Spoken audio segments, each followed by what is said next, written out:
Hi everyone, and welcome back to my channel. I'm so happy to be back with another video.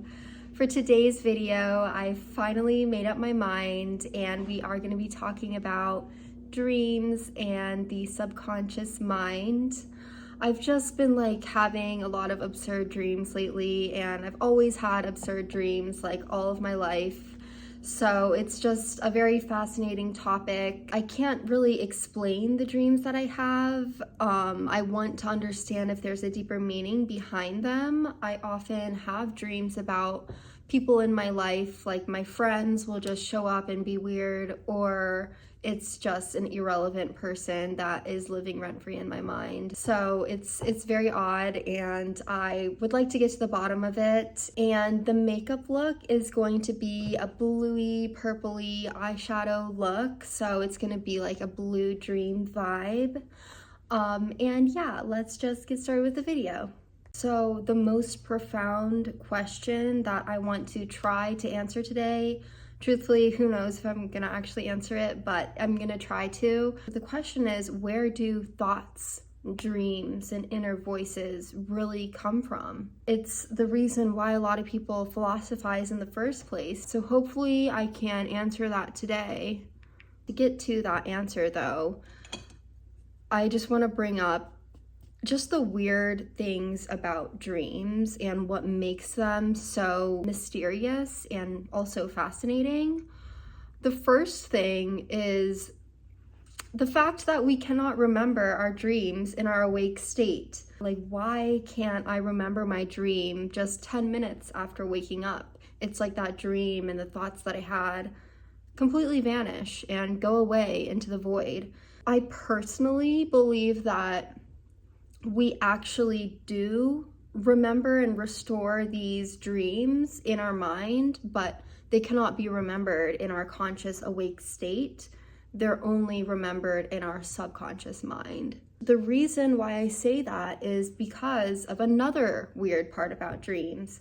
Sometimes we have reoccurring dreams. There's definitely a connection between our conscious and subconscious mind, but there's also a disconnect somewhere along the lines where the subconscious and the conscious do not communicate and do not overlap. And that's why sometimes we don't remember our dreams. So there is this movie, it's called Waking Life. I highly recommend it to everyone watching right now. They're basically philosophizing the entire movie about dreams and what they are.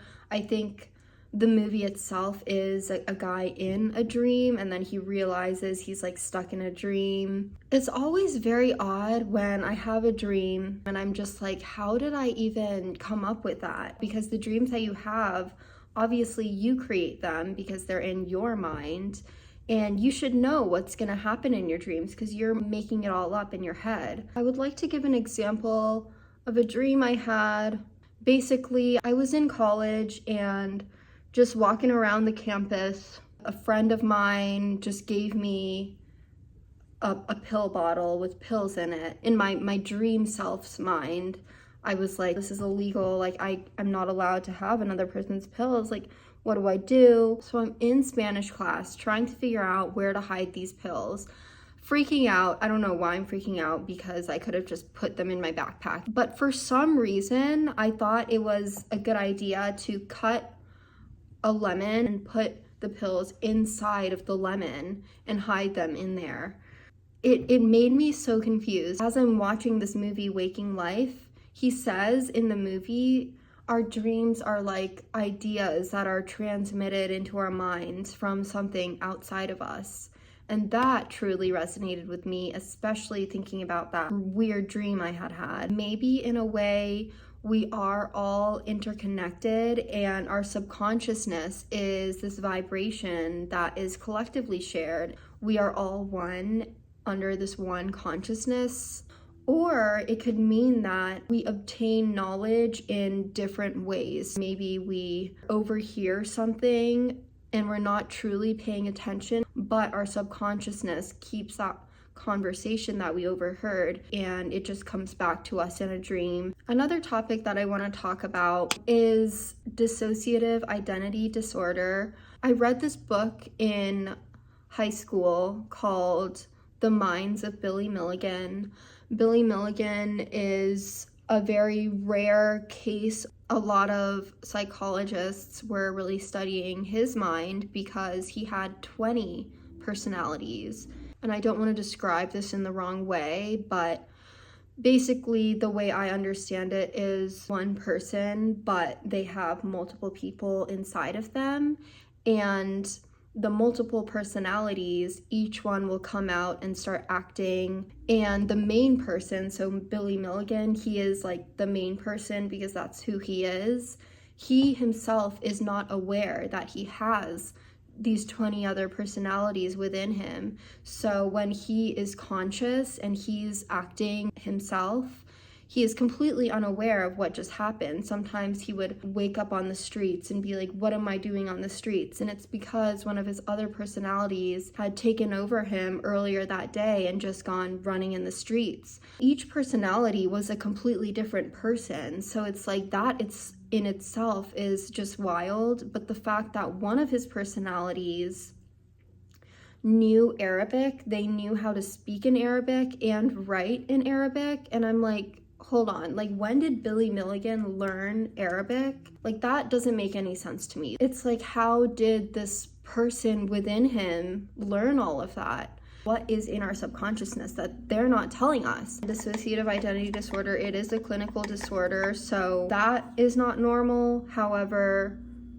having dreams is normal, and that is enough to tell us that there's something more in our subconscious mind that we're not fully aware of. It's very mysterious. One of my favorite dream things is when you have a dream where you learn something, or your dream gives you an idea about something, maybe a project you're working on or a hobby that you have, and then you wake up and you're like, that's such a good idea, I'm gonna go do that right now. You learn things, different ideas that you can apply in your conscious life. I do think that our subconscious mind does have a lot of creative ideas, and a lot of artists, their subconscious has got to inspire their art in some way, right? Another one of my favorite dream things is when your dreams can tell the future. I'll give an example. So I fell asleep for about 5 minutes and I started dreaming, and there was a song that was playing in the dream, and as the song kept going on, it started gradually getting louder and louder, like a crescendo, and then there was a big bang at the very end. And that is when I actually woke up. And I woke up because the bang actually happened in real life, and it was like my roommate like dropping a bunch of pots on the ground or something. And then I was like, oh my gosh, like, but that noise that happened in the conscious awake world was supposed to happen in my dream, and it just like synced up with my dream. I don't know, I'm just like, my dream told the future basically, because my dream, my subconscious mind knew that my friend was going to drop those pots and pans on the ground. Because if it didn't know that, then why would the song crescendo in the first place? Why would it be like anticipating this loud bang? Like it wouldn't have unless it knew the future. So it really makes you wonder, what does your subconscious know? It knows a lot of knowledge that you're not currently aware of, but maybe it even knows the future.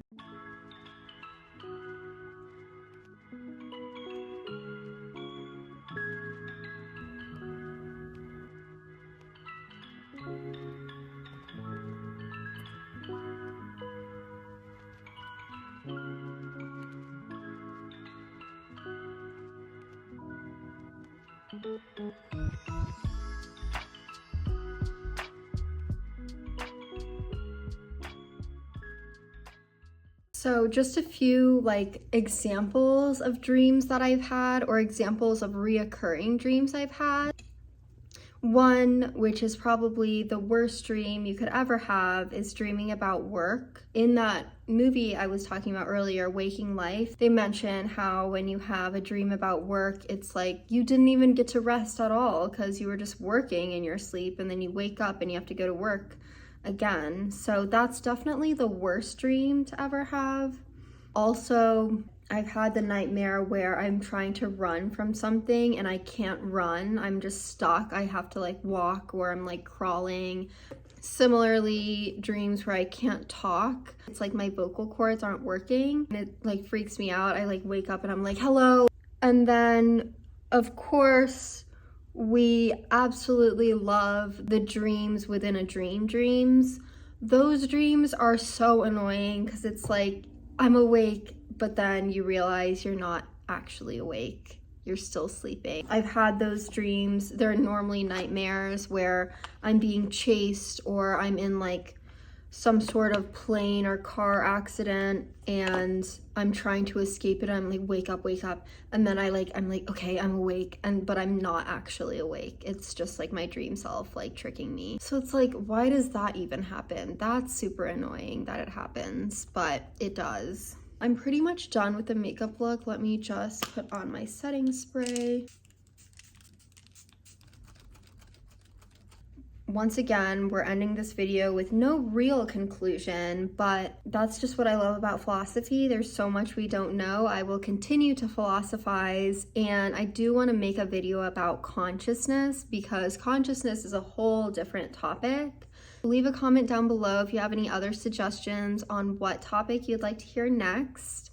Also leave a comment down below if you can relate to any of the dreams that I've had, or if you yourself also believe that our subconsciousnesses are in some way interconnected. Would love to hear from you guys. But yeah, I really enjoyed making this video. Thank you so much for watching, and I'll see you on the next video.